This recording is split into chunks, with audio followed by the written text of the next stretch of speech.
अस्सलाम वालेकुम, मैं हूँ सार और आप देख रहे हैं प्रो फिट नेचुरली।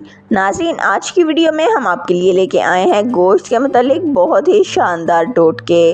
गोश्त को साफ़ करने के मुख्तलिफ तरीके, गोश्त की नागवार बू ख़त्म करने के लिए, गोश्त को महफूज करने के लिए, गोश्त आसानी से गलाने के लिए, मज़ेदार पकवान बनाने और ऐसी मज़ीद कई टिप्स के लिए वीडियो को आखिर तक देखना मत भूलिएगा। लेकिन अगर अभी तक आपने चैनल को सब्सक्राइब नहीं किया तो चैनल को फ़ौरन से सब्सक्राइब कर लें।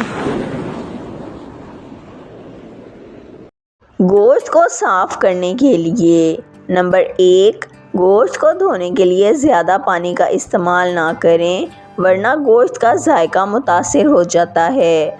नंबर 2, गोश्त को धोने के बाद खुले कपड़े पर फैला दें ताकि ये अच्छी तरह खुश्क हो जाए। नंबर 3, गोश्त में पानी छोड़ने से फ्रीज़र बर्न हो सकता है, लिहाजा गोश्त को पानी के बगैर स्टोर करें। गोश्त को महफूज करने के लिए नंबर 1, गोश्त को छोटे छोटे पोर्शंस में पैक करके स्टोर करें या अपनी हंडिया के हिसाब से पैकेट बनाएं ताकि बार बार पूरा पैकेट पिघलाकर गोश्त निकालना ना पड़े। इसके अलावा हर किस्म का गोश्त अलहदा अलहदा करके रखें, मसलन कीमे का गोश्त, पाए, सालन का गोश्त, सब अलहदा अलहदा पैकेट में स्टोर करें और जो पैकेट इस्तेमाल करना हो वो ही निकालें। सारा गोश्त मिक्स करके ना रखें। नंबर 2, पैकेट्स में से हवा निकाल कर गोश्त रखें ताकि ज़्यादा से ज़्यादा गोश्त स्टोर हो सके और गोश्त का जायका भी बरकरार रहे। नंबर 3, हर पैकेट पर गोश्त का नाम लिख कर रखें ताकि आसानी से पता चल सके कि ये सालन का गोश्त है, पाए का गोश्त है या पुलाव का या फिर कीमे का पैकेट है। अगर पुराना गोश्त पड़ा हुआ है तो इस पर तारीख लिख कर रखें ताकि पहले वाले पैकेट पहले इस्तेमाल किए जा सकें। गोश्त गलाने के लिए नंबर 1, गोश्त को आसानी से गलाने के लिए पपीते का पेस्ट, कचरी पाउडर या सिरके का इस्तेमाल करें ताकि गोश्त जल्दी गल सके। गोश्त में दही ज़रूर इस्तेमाल करें, इससे गोश्त का जायका लजीज बनेगा। नंबर 2, गोश्त पकाने के बाद नमक आखिर में डालें ताकि गोश्त सख्त ना हो। नंबर 3, गोश्त पकाने से पहले अगर थोड़े से देसी घी में फ्राई कर लिया जाए तो गोश्त ज़्यादा खुशबूदार बनता है।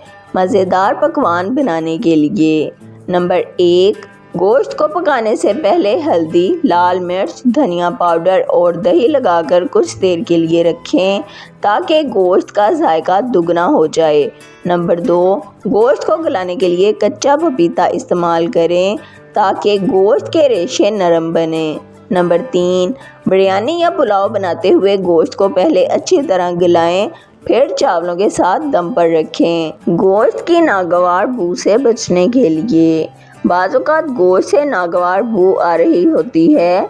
ऐसे गोश्त को बू से पाक करने के लिए एक कपड़े का टुकड़ा लें। अब एक बर्तन में पानी डालें और इसमें थोड़ा सा सिरका डाल दें। अब सिरके वाले पानी में कपड़ा भिगो लें और इस कपड़े में गोश्त को लपेट कर कुछ देर के लिए रख दें। इसके बाद गोश्त को ठंडे पानी से धो लें।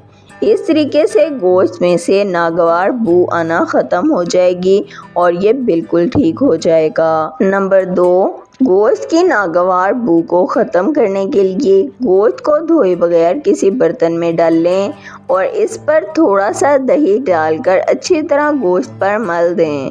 अब इसे थोड़ी देर के लिए छोड़ दें।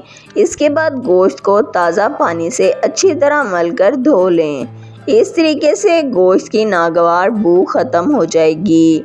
वीडियो पसंद आई है तो वीडियो को लाइक, शेयर और सब्सक्राइब कर दें। बेल आइकॉन को दबा दें ताकि आपको हमारी आने वाली तमाम वीडियोस का नोटिफिकेशन सबसे पहले मिलता रहे।